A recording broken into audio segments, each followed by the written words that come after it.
यत्रैकृतो विलसितामशताङ्गशोभां वृन्दावनेऽपि कृतया मुनिगङ्गसङ्गं राधा मुकुन्दयुगलं तदहं नमामि। ॐ ध्येयं सदा परिभवाग्निमभीष्टदोहं तीर्थास्पदं विरिञ्चनुतं शरण्यं भृत्यार्तिहं प्रणतपालभवाब्धिपूतं वन्दे महापुरुषते चरणारविन्दम्। ओं पुराणपुरुषोत्तमाय नमः। श्रीबालकृष्णाय नमो नमः। ध्याये ध्यानान्ते अक्षरपुष्पाणिं समर्पयामि। पुनः हाथ में पुष्प चावली करके तुलसी महारानी का ध्यान करें। ओम वृंदाये तुलसी देव्यै प्रियायै केशवस्य विष्णु भक्ति प्रदे देवी सत्यवती नमो नमः। वृंदा देवी नमो नमः। ध्याये ध्यानान्ते अक्षरपुष्पाणिं समर्पयामि। सर्वोपचारार्थे गन्धाक्षरपुष्पं समर्पयामि। ओम गन्धद्वारां दुराधर्तान्वितपुष्टां करिष्णीं ईश्वरीं सर्वभूतानां तामिहो पवैष्यम्। अक्षताक्षसरोश्रेष्ठा कुङ्कुमाक्ता सुशोभिता मया निवेदित्या भक्ता ग्रहाण परमेश्वर। अक्षतान्ते समर्पयामि पुष्पं पुष्पमाल्यं च समर्पयामि। ओम माल्यादीनि सुगन्धीनि माल्यत्यादीनि वै प्रभो मया हृतानि पुष्पाणि पूजार्थं प्रतिगृह्यतां मा। सर्वोपचारार्थे गन्धाक्षतपुष्पं समर्पयामि। नैवेद्यं निवेदयामि। जो भोग लगा है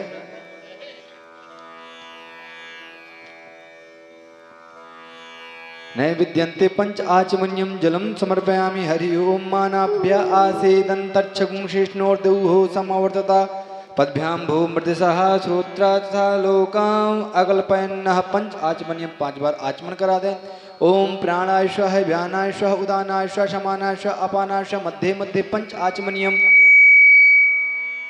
जलम समर्पयामि। मुख शुद्धार्थे तांबूलम समर्पयामि। द्रव्य दक्षिण दक्षिण समर्पण कर दें ठाकुर जी के चरणों में।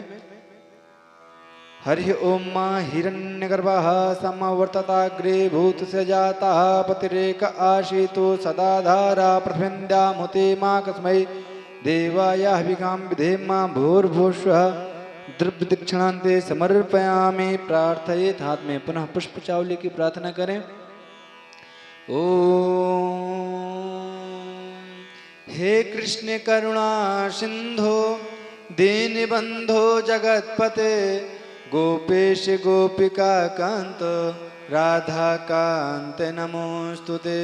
तप्त कांचन गौरांगी राधे वृंदावनेश्वरी वृषभानुसुते देवी प्रणमामि हरे प्रिये।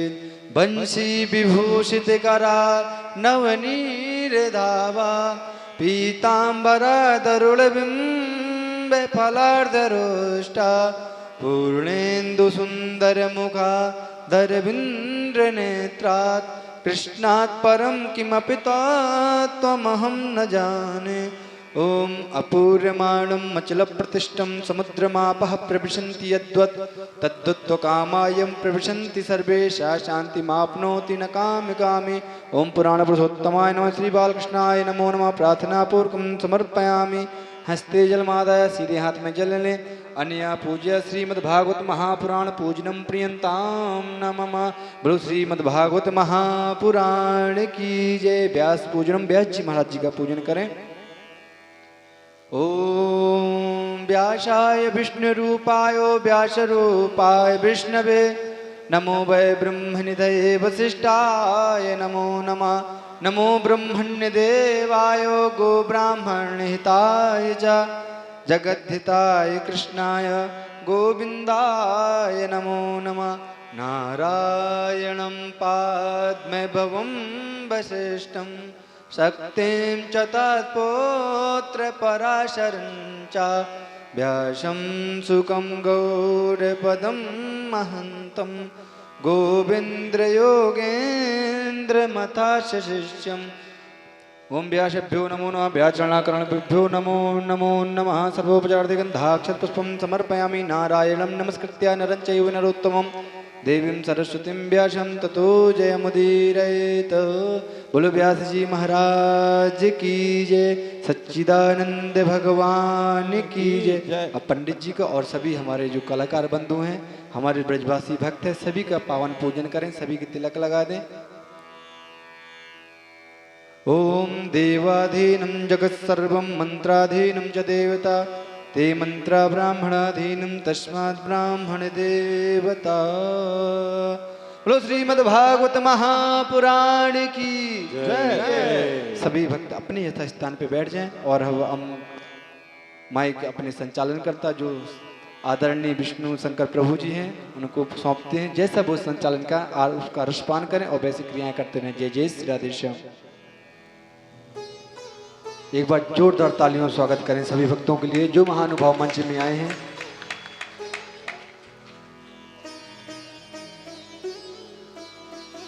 तो एक बार जोर से जयकारा लगाएंगे।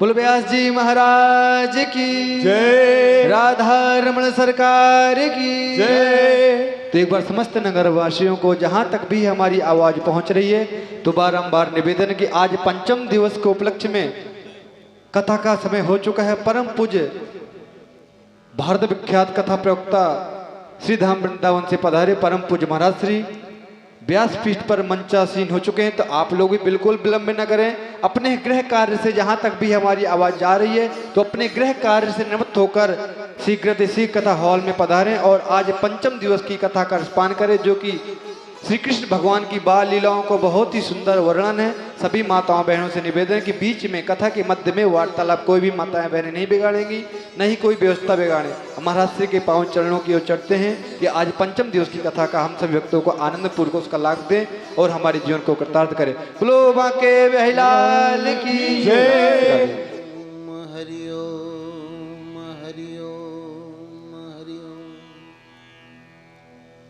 गुरु ओम गुरु ओम गुरु ओम गुरु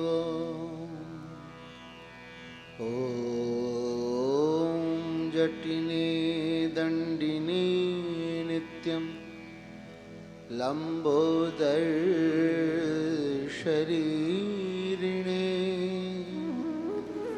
कमंडलो निशंगाय तस्मै ब्रह्मात्मने नमः। कृष्णाय वासुदेवाय हरये परमात्मने प्रणतक्लेशनाशाय गोविंदाय नमो नमः। हरेर्नाम हरेर्नामेव केवलम् कलौ नास्त्येव नास्त्येव नास्त्येव गतिरन्यथा। जय श्री कृष्ण चैतन्य प्रभु नित्यानंद श्री अद्वैत गदाधर शिवासादि गौर भक्त वृंद। हरे कृष्ण कृष्ण कृष्ण हरे हरे हरे राम राम राम हरे हरे। हरे कृष्ण कृष्ण कृष्ण हरे हरे हरे राम राम राम हरे हरे। हरे कृष्ण कृष्ण कृष्ण हरे हरे हरे राम राम राम हरे हरे।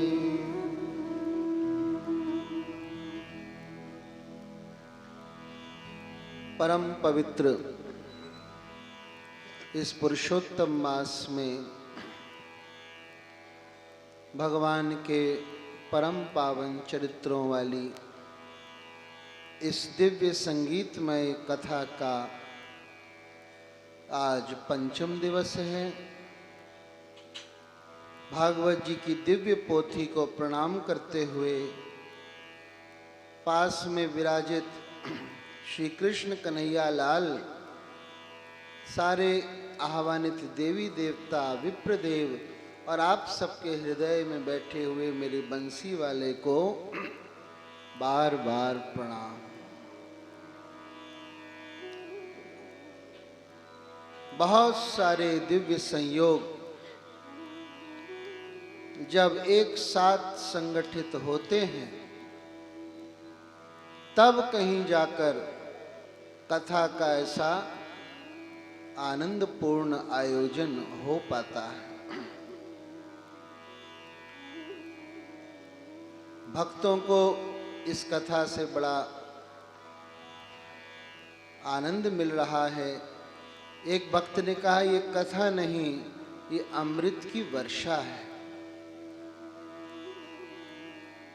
एक भक्त कह रहे थे, हृदय भाव विभोर हो उठता है, शब्द ही नहीं है प्रशंसा के। तो भैया, ये कथा सुनाने की जो कला है, केवल इसी में रीझ कर मत रह जाना, बल्कि कथा में सुनी हुई बातों को अपने जीवन में उतारना। कथा सफल कब मानी जाएगी? तब नहीं जब सब लोग बहुत खुश हों, क्योंकि ये तो बाहर से भी कला सीखी जा सकती है रिझाने की। एक वेश्या भी बहुत सुंदर रिझा लेती है, लेकिन कथा तब पूर्ण मानी जाएगी जब वृंदावन से हम जो भी कंठियां लाए हैं सब यहाँ के भक्तों के गले में विराजित हो जाएं। जो भी जपमाला लाए हैं सब जपमाला लेकर नित्य जप करने का संकल्प लें। जो भी भजन की पुस्तिकाएं लाए हैं घर घर पहुँचें और सभी हमारे इन दिव्य भजनों को गाकर अपने अपने ठाकुर जी को रिझाएं। जितने भी गोपी चंदन लाए हैं सब भक्त गोपी चंदन का व्यवहार करने लग जाएं। और कितनी सारी हम प्रैक्टिकल बातें बताते हैं कथा में। गैर जरूरी कोई बात ना निकले ऐसा पूरा प्रयास रहता है, क्योंकि हमारे पास समय बहुत कम है और सामग्री बहुत ज्यादा। स्वयं सुखदेव जी ने भी परीक्षित से कहा कि कथा तो अनंत है, लेकिन तुम्हारा समय बहुत कम है, केवल 7 दिनों में तुम्हारा उद्धार होना है। इसलिए बीच बीच में चुन चुन कर कथाएं सुनाई सुखदेव जी ने।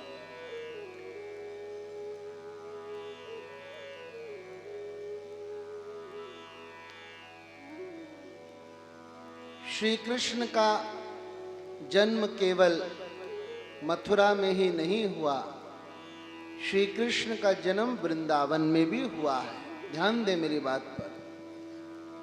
यशोदा के गर्भ से पुत्री मात्र नहीं बल्कि जुड़वा संतानें हुई थी। इस बात को सनातन गोस्वामी आदि संतों ने प्रमाणित किया है और 8 जगह शास्त्रों में इसका प्रमाण भी मिलता है। जन्मोत्सव के वर्णन में श्री कृष्ण को नंद बाबा का आत्मज कहा गया है। आत्मज का मतलब अपना जाया हुआ पुत्र होता है, गैर का लाया हुआ नहीं। और एक एक शब्द कीमती है, गलत शब्द का इस्तेमाल सुखदेव जी कर नहीं सकते।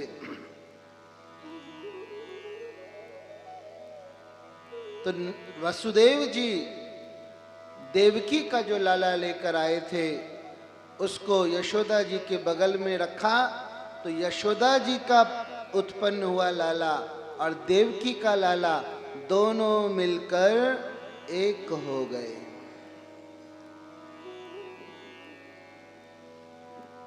क्योंकि हम सुनेंगे कि 11 वर्ष बाद अक्रूर जी श्री कृष्ण को वृंदावन से मथुरा ले गए, जबकि शास्त्रों में वाणी है वृंदावनम परित्याज्य पादम एकम न गच्छति, कि वृंदावन छोड़कर वो एक पांव भी कहीं नहीं जाते आते। तो कैसे समाधान हो? तो यही समाधान है कि वृंदावन से जो लाला, मथुरा से जो लाला आया था वो मथुरा लौट गया अक्रूर जी के साथ, लेकिन वृंदावन वाला लाला वहीं पर रह गया, वो कहीं नहीं जाता। आज भी वो है वृंदावन में, आज भी बंसी बजती है वृंदावन में, आज भी रास रचाया जाता है, आज भी ठाकुर जी वहाँ गैये चरा रहे हैं। बस देखने वाली आंख होनी चाहिए। वृंदावन के पूज्य श्री बालकृष्ण दास जी महाराज जी जैसे कई सिद्ध संत हुए हैं जो मूर्छा अवस्था में रहते थे और कृष्ण की लीलाओं का सतत दर्शन करते रहते थे। उनके हाथ में कलम पकड़ा दी जाती थी और पद निःसृत होते थे। हम तो उन संतों से बहुत दूर हैं, बहुत दूर। अभी तो केवल श्रवण और कथन की प्रक्रिया चल रही है भैया, लेकिन इसी के द्वारा हम अवश्य आगे बढ़ेंगे। हम होंगे कामयाब, हम होंगे कामयाब एक दिन। ओ कृष्णा कृष्णा आए कृष्णा, जगमग हुआ रे अंगना।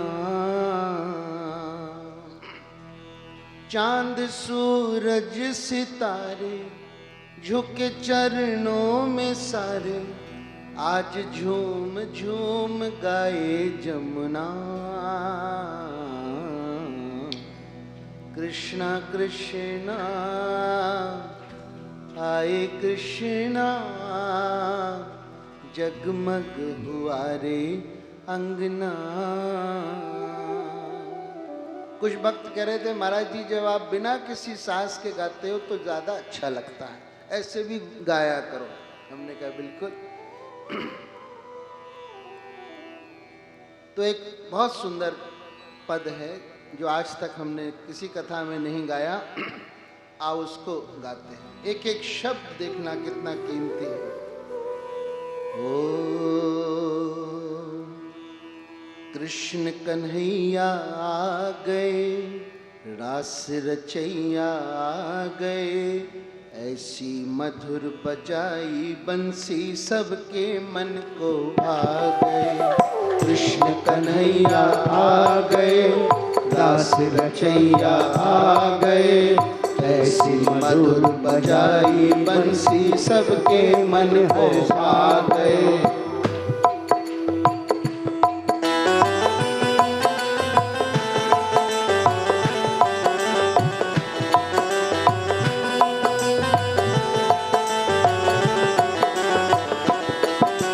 शीश पे जिनके मोर मुकुट है, गल मोतिन की माला है, श्यामल कोमल नटखट चंचल मनमोहन नंद लाला है।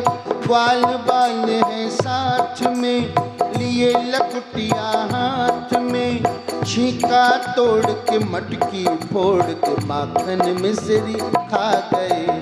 कृष्ण कन्हैया आ गए, रास रचैया आ गए, ऐसी मधुर बजाई बंसी सबके मन को भा गए।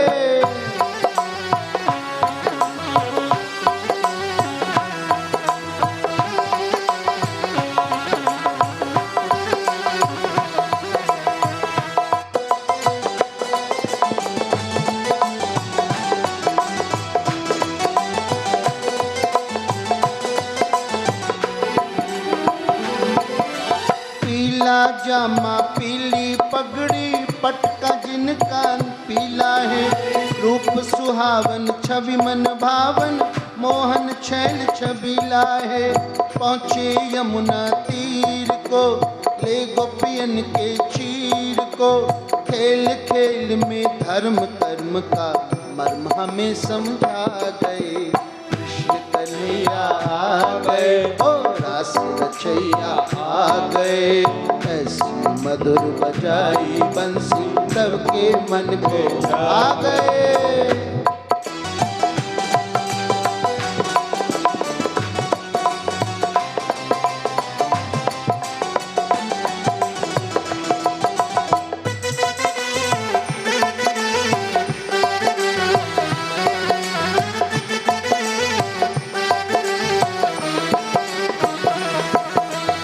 वृंदावन के निर्जन वन में पहुँचे गाय चराने को। यमुना वट से बंसी वट पे मुरली लगे बजाने को। ऐसा जादू कर डाला सुध बुध भूली ब्रजबाला। रास रचा कर दास बनाकर सबको नाच नचा गए। कृष्ण कन्हैया आ गए, रास रचैया आ गए। मधुर बजाई बंसी सबके मन को भावे। ओ कृष्ण कन्हैया आ गए, रास रचैया आ गए। ऐसी मधुर बजाई बंसी सबके मन को भा गए। बोलो श्री कृष्ण कन्हैया लाल की जय। बड़ा सुंदर उत्सव मना। दूर दूर से सब ब्रजवासी खूब सज धज कर नंद और यशोदा को बधाई देने आए। दूध दही इतना लुटाया गया, इतना फेंका गया कि उसकी धारा यमुना जी में मिली और वो प्रयागराज तक पहुंची, प्रयागराज तक। और इसी उत्सव में राधा रानी का भी जन्मोत्सव शामिल है, क्योंकि आगे पीछे केवल 15 दिनों का अंतर है। कुछ लोग कहते हैं 15 दिन छोटी थी, कुछ लोग कहते हैं 15 दिन बड़ी थी, कुछ तो यहाँ भी तक भी कह देते हैं। कोई बता रहा था कि राधा रानी श्री कृष्ण की मामी लगती थी। ऊट पटांग लोगों के मंतव्य हैं। राधा रानी का रिश्ता कृष्ण से कोई भौतिक नहीं है भैया। राधा कृष्ण को जो अलग मानता है वही बहुत बड़ी भूल में है, क्योंकि जो राधा हैं वही कृष्ण हैं और जो कृष्ण हैं वही राधा है। केवल लीलावश वो एक से दो हुए हैं और कलयुग में वो दो से फिर एक हो गए श्री चैतन्य महाप्रभु के रूप में। बोलिए श्री चैतन्य महाप्रभु की जय। बड़े बड़े विचित्र वाद्य बजाए जा रहे थे। हमने अपने गुरुजी से पूछा ये विचित्र वाद्य क्या होता है, तो उन्होंने कहा ये परंपरागत पेटी ढोलक मंजीरे नहीं, बल्कि कोई बगल बजा रहा था, कोई सीटी बजा रहा था, कोई अपना सिर बजा रहा था। बचपन में जब हम गाते थे अपनी धुन में तो सिर बजा कर गाते थे। लोगों ने कहा ये सिर मत बजाया करो वरना दिमाग खराब हो जाएगा। फिर हमने टेबल बजाना शुरू किया, क्योंकि माँ तबले की टीचर थी ना, बताया था आपको डिग्री कॉलेज में, तो वो ताल का ज्ञान बचपन से आया था। फिर जब कलकत्ता पहुँचे इंजीनियरिंग करने के लिए तो वहाँ इस्कॉन के भक्तों का साथ मिला, एक मृदंग ले आए, फिर मृदंग बजाकर गाना शुरू किया। तो कुछ लोग सिर बजा रहे थे, कुछ तौंद बजा रहे थे। वो जय जय शिव शंकर कांटा लगे न कंकड़, जो प्याला तेरे नाम का पिया हूँ मैं मर जाऊंगी, मैं गिर जाऊंगी, जो तूने मुझे थाम न लिया सौरभ दी। तो राधा रानी का जो उत्सव का दूध दही माखन एक दूसरे पर डाला गया, उसकी धार यमुना से मिलकर और दूर तक पहुंची, सीधा गंगा सागर तक पहुंची, ऐसा भक्तों ने बताया है। कल के अपने इस कथा की जन्माष्टमी उत्सव की फोटो हमने फेसबुक पर डाली तो एक भक्त ने कहा कि वृंदावन में सचमुच में कल अधिक मास की जन्माष्टमी ही मनाई जा रही थी। तो कैसे दिनों का सुंदर संयोग बन रहा है इस कथा में।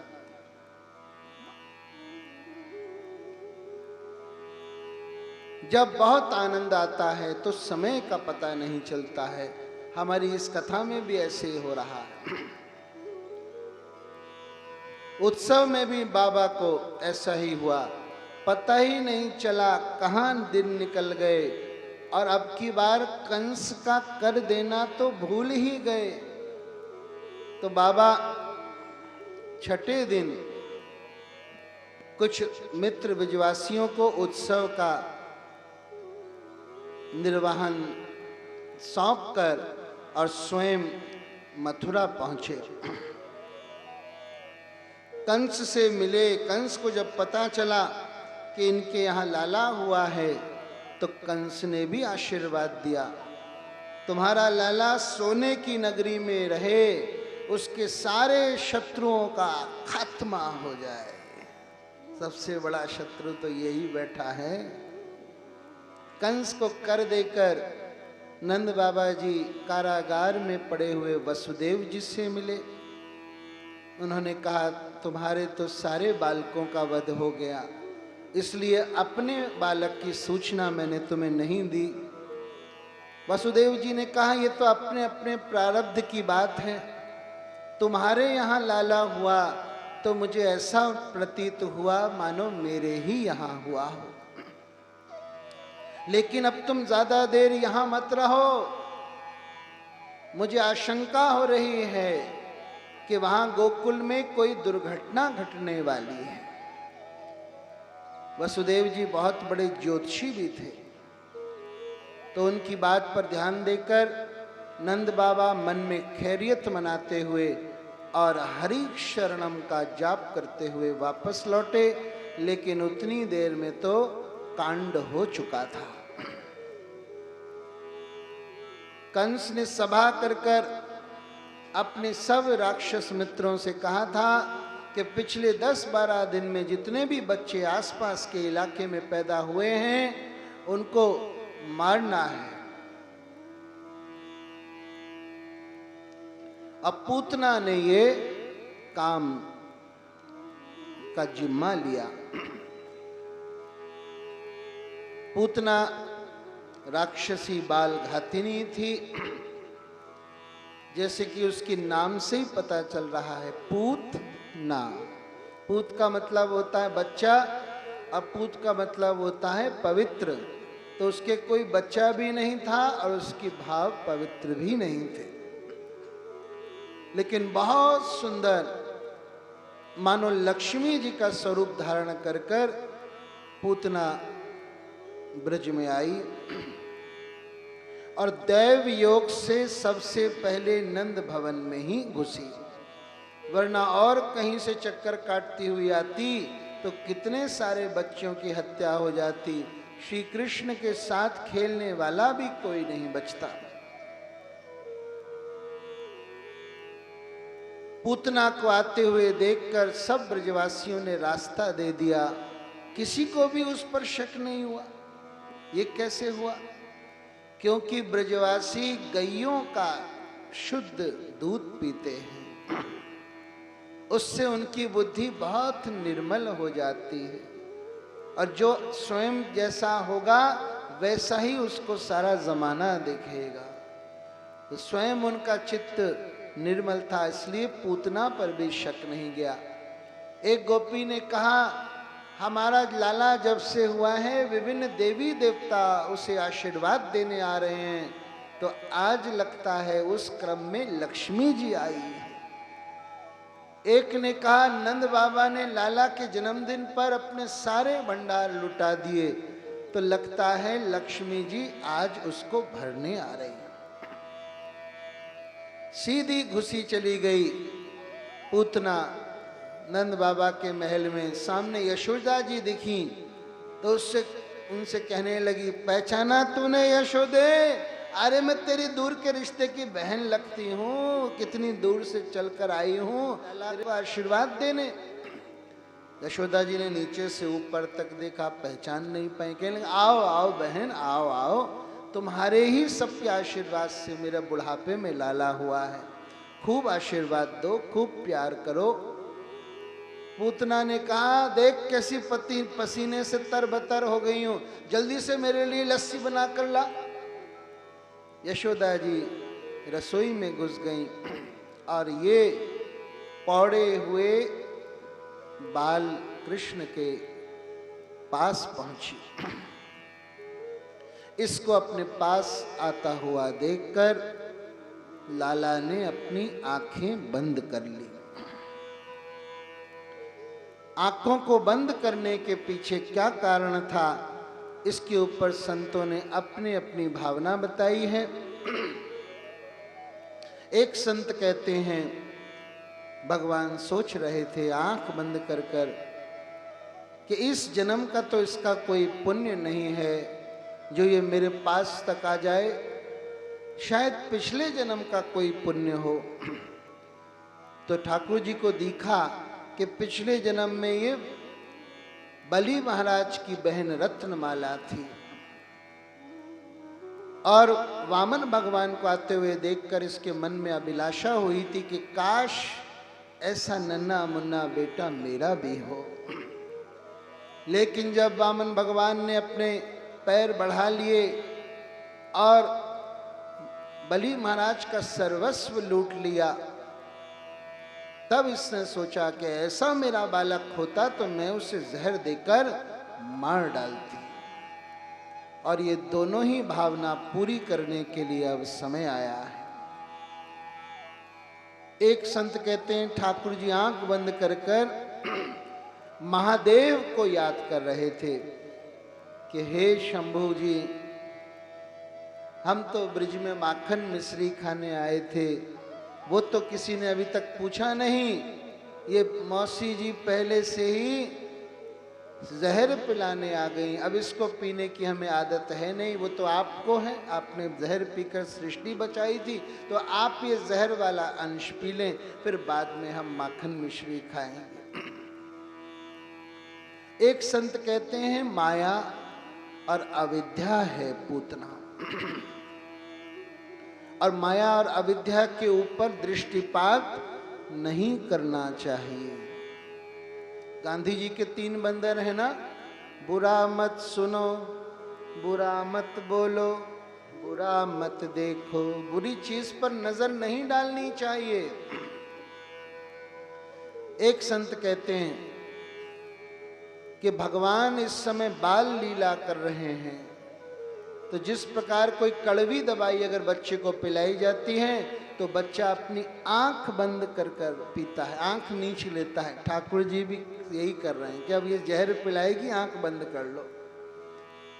एक संत कह रहे हैं कि भगवान के दोनों चक्षु सूर्य और चंद्र हैं, और भगवान सोचने लगे कि इसको मुझे ठिकाने लगाना है, इसका उद्धार करना है, तो सूर्य और चंद्र ने अपने कपाट बंद कर लिए कि हमारे रास्ते से तो ये नहीं जाएगी, अब आप दूसरा कोई उद्धार का रास्ता खोजो। एक संत कहते हैं कि ठाकुर जी ने आंखें इसलिए बंद कर ली कि आंखें खोल कर देख लेते तो उनका पूतना से प्रेम हो जाता। ये बांके बिहारी लाल वृंदावन में बैठे बैठे और क्या करते हैं, अपनी आंखों से टुकुर टुकुर दृष्टिपात करते हैं और हम सबका प्रेम उनसे हो जाता है। फिर बार बार उचक कर जाते हैं, बिहारी जी के दर्शन, बिहारी जी के दर्शन। ओ मुझे मिला रंगीला यार बिरज की गलियों में, मेरी हो गई आंखें चार बिरज की गलियों में। तो आंखें चार हो गई मतलब प्रेम हो गया, तो कहीं प्रेम ना हो जाए इसलिए ठाकुर जी ने आंखें बंद कर ली। एक संत कहते हैं कि ठाकुर जी सोच रहे थे पिछले राम अवतार में भी पहले पहल एक स्त्री को ही मारना पड़ा। किसको? ताड़का को, और अब पुनः अवतार लिया है तो फिर ये देवी जी ही पहले सामने आ गई। अब स्त्री को मारना पड़ेगा, तो इसलिए आंख बंद कर ली। बहुत सारे भाव दिए हैं, अगर मैं सारे भाव बताऊं तो 1 घंटा हो जाएगा। एक एक चीज भगवान की बाल लीला में मनन करने योग्य है। बाकी समय तो हमको संसार की निस्सारता का ध्यान करना है, लेकिन अंत में जाकर भगवान की लीलाओं में ही रमण करना होता है। जितने भी सिद्ध संत हुए हैं वो लीला में ही मग्न हुए अंतिम समय तक। जैसे अभी विष्णु जी बता रहे थे राधा बाबा के बारे में, मुंह से कुछ नहीं बोलेंगे, किसी से कोई व्यवहार नहीं करेंगे, बस मन में अनवरत लीलाओं का प्रवाह चलता रहेगा, अश्रुपात होता रहेगा। तो जो भी कारण रहा हो, पूतना ने आंख बंद किए हुए लाला को पालने में से उसी तरह उठा लिया जिस तरह कोई सांप को रस्सी समझकर उठा लेता है। उसने अपने वक्ष स्थल से लाला को लगाया, अपना स्तन उनके मुंह में दिया, और लाला ने पहले जहर पिया, फिर दूध पिया, और फिर उसके प्राण पीने लग गए। अब जब प्राण पीने लगे तो बहुत जोर से दर्द हुआ, सकपकाई, मुंच मुंच। मुंच का मतलब होता है छोड़ दे। कन्हैया ने कहा, पहले तो हम किसी को आसानी से पकड़ते नहीं, और अगर पकड़ लेते हैं तो फिर छोड़ते नहीं। हमारा बिहारी टेढ़ा ठाकुर है ना, तो टेढ़ी चीज पहले तो आसानी से अंदर घुसती नहीं, और घुस जाए तो फिर आसानी से बाहर निकलती नहीं भैया। अब पूतना ने जो 2 बार कहा मुंच मुंच, तो मुंच का एक अर्थ मुक्ति भी होता है। तो ठाकुर जी ने कहा, अब तुझे मुक्त कर कर ही छोड़ूंगा, हालांकि तुझे दिल देगा वो, मगर तेरी जान लेगा वो। इस गीत के अर्थ को इस परिप्रेक्ष्य में देखिए। हमारा कन्हैया धीरे धीरे आत्मसात करता है। वो कहावत है ना, उंगली पकड़कर पहुंचा पकड़ना, ये है ना। तो धीरे धीरे वो हमें आत्मसात करता है। बस कहीं से भी शुरुआत हो जाए, फिर वो धीरे धीरे हमें पूरा निगल लेगा, अपने में समा लेगा, जान लेकर ही छोड़ेगा। हम और आप बड़े बुरे फंसे हैं। हाँ, जो भी कृष्ण भक्ति कर रहे हैं, ठाकुर जी उनको अब इस संसार में फिर नहीं रहने देंगे। हमारा एक पद है बहुत सुंदर, ओरे पथिकवा मत जइयो तू वृंदावन की ओर। सब लोग कहते हैं ये कौन सा भजन है?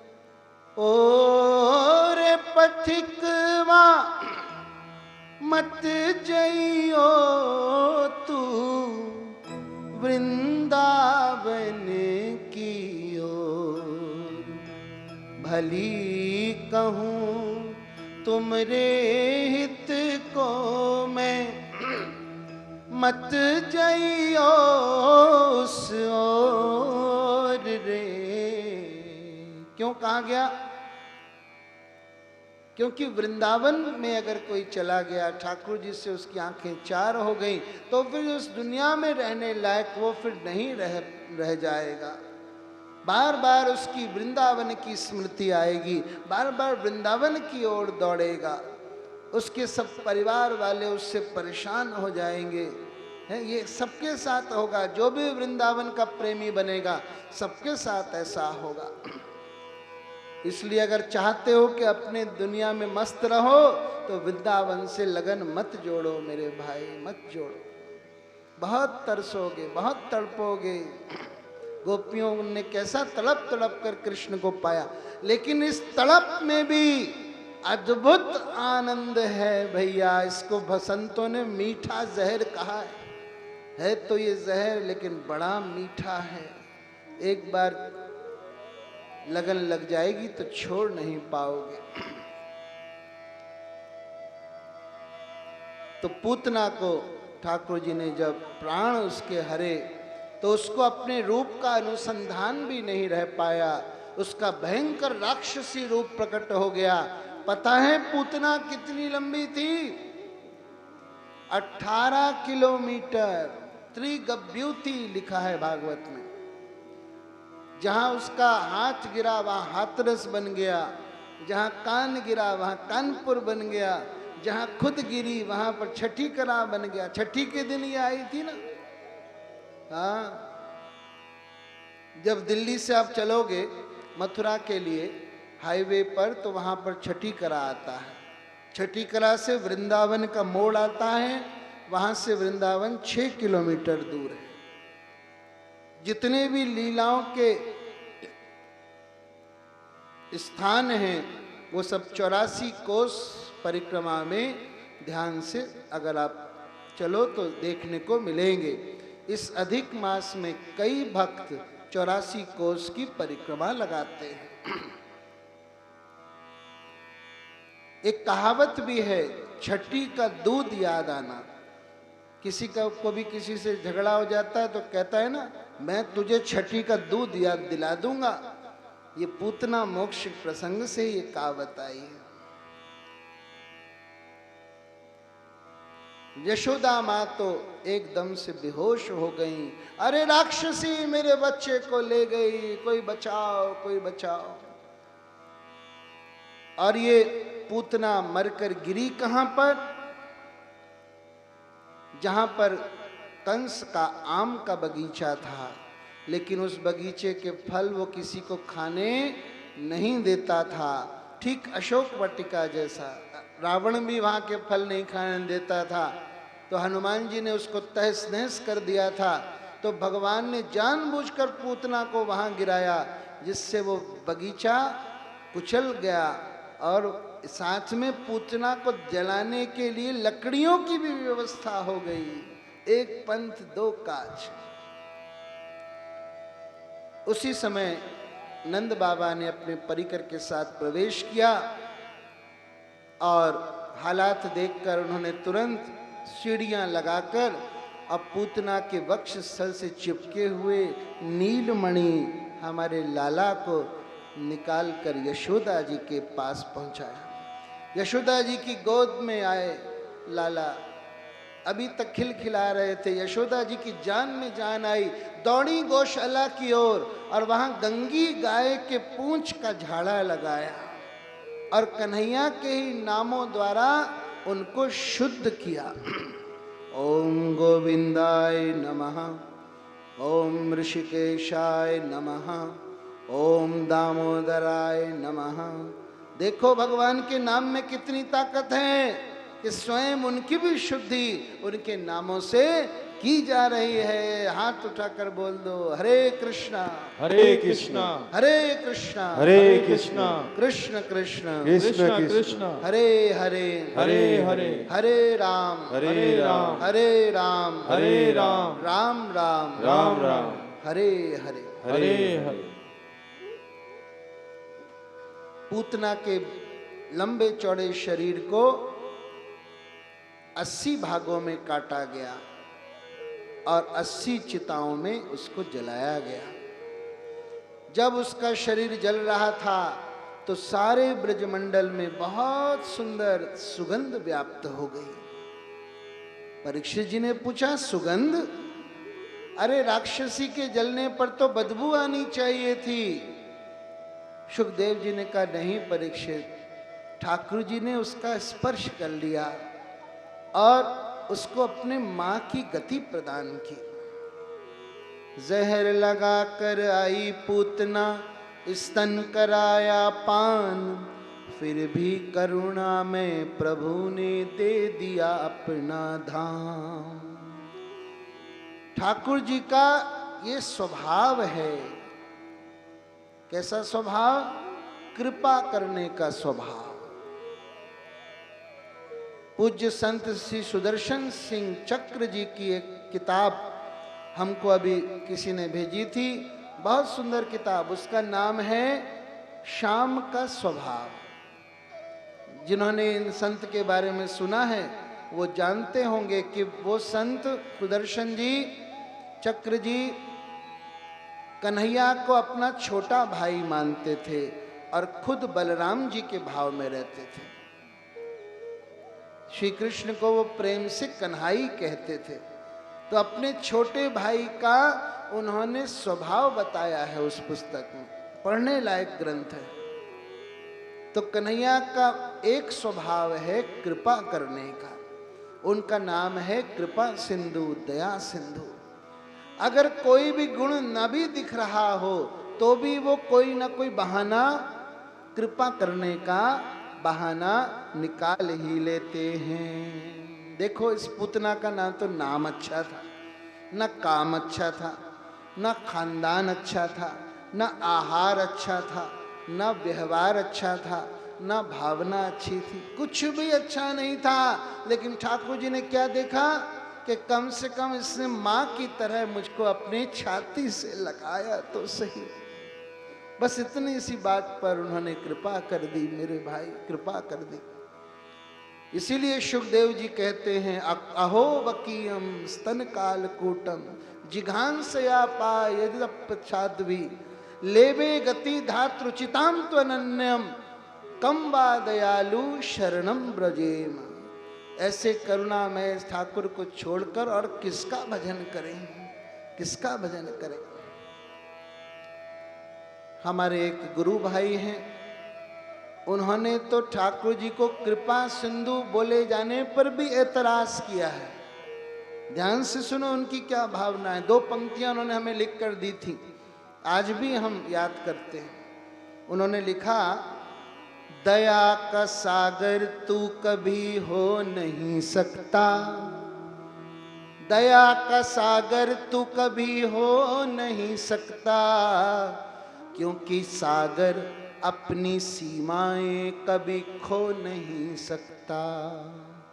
अरे नॉर्मल सागर तो अपनी सीमा में रहता है, लेकिन तू जब दया करता है तो सारी सीमाओं को लांघ कर, सबका उल्लंघन कर कर तू दया करता है। इसलिए दया सिंधु भी तेरे लिए शब्द ठीक नहीं है। बहुत सुंदर बात। ओ उमा राम स्वभाव जेई जाना, ताही भजन तजी भावना। शंकर जी कहते हैं उमा, राम जी का स्वभाव जिसने जान लिया फिर वो भजन छोड़कर और कुछ नहीं कर पाएगा। अभी विष्णु जी गा रहे थे ना, हरि का भजन करो वो है तुम्हारा, हरि के भजन बिन नहीं है गुजारा। बिंदु जी का एक पद आइए सब मिलकर गाएं, क्योंकि आप इस इलाके में थोड़ा उर्दू जानकार वाले हो। बिंदु जी उर्दू मिश्रित बहुत सुंदर भाव देते थे। आज भी उनके भजनों की किताब मोहिनी मोहन बहुत प्रसिद्ध है। रोज बांके बिहारी को जाकर एक पद सुनाते थे, वरना ये कहा जाए कि बिहारी जी उनसे रोज एक पद सुनते थे।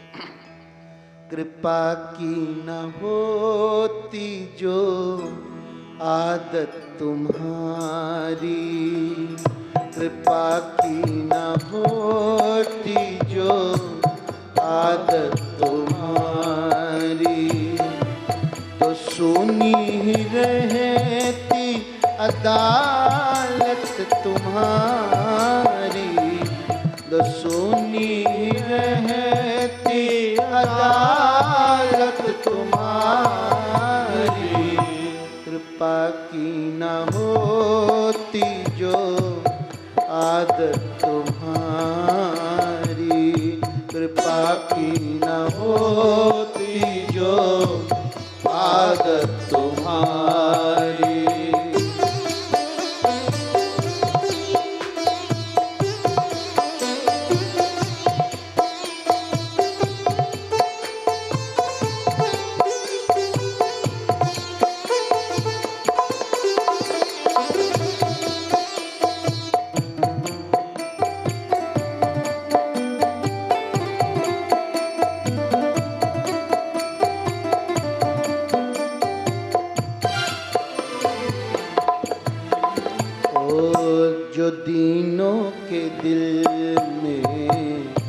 जगह तुम न पाते, जो दीनों के दिल में जगह तुम न पाते, तो किस दिल में होती हिफाजत तुम्हारी, तो किस दिल में होती हिफाजत तुम्हारी। कृपा की न होती जो आदत तुम्हारी, कृपा की न होती जो आदत तुम्हारी। ओ गरीबों की दुनिया है आबाद तुमसे, गरीबों की दुनिया है आबाद तुमसे, गरीबों से है बादशाहत तुम्हारी, गरीबों से है बादशाहत तुम्हारी। कृपा की न होती जो आदत तुम्हारी, कृपा की न होती जो आदत तुम्हारी।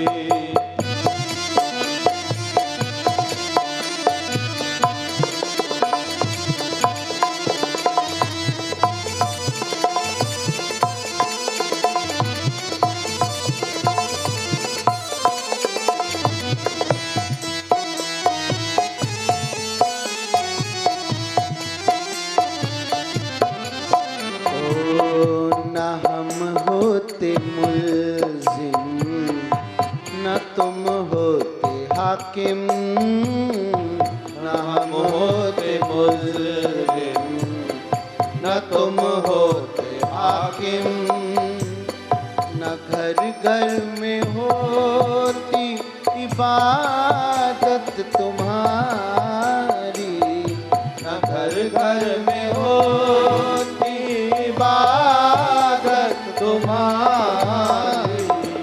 कृपा की न होती जो आदत तुम्हारी, कृपा की न होती जो आदत तुम्हारी।